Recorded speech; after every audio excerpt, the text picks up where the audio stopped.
look at the subject of marriage today, for example. Every time we talk marriage, they say marry your friend. That's not in the Bible. The principles of marriage they teach us today are the things picked from the gutters. What the Western world adopt, that's what the church teaches now. Meanwhile, when you go to the Western world, 7 out of every 10 marriage breaks because they marry their friends. They marry who they love. The kingdom prescription is different. You don't marry who you love who you marry, because love is a commandment. But it will take a teaching priest to bring you to that point. And your husband is not your friend. Your husband is your Lord. Your wife is not your slave. Your wife is a co-heir with you. So when a man is dealing with his wife, he's dealing with his wife the way Christ deals with the church. He dies to bring his wife's reality out. And when a wife is dealing with the husband, like Sarah, she calls her husband Lord.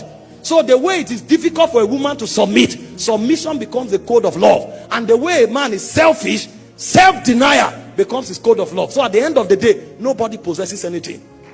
It's a kingdom pattern, because when marriage is completed, you will not just have children, you will become like Christ. Because the goal of marriage is to deal with your flesh until you become like Christ. But what the world is teaching is how to coexist together. And so it becomes a mental charade,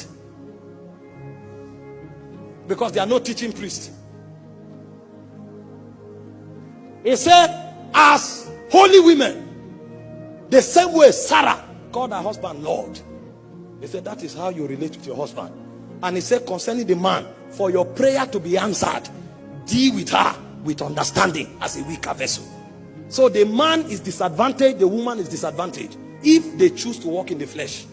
Because if the woman doesn't see the husband as Lord, she will never have a relationship with God. And if the man marginalizes the woman, his prayers will not be answered. Kingdom position.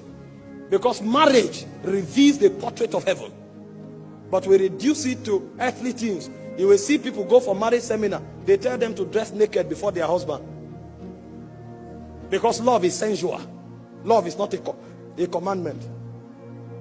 So a wife is taught how to seduce the husband. Is she a harlot?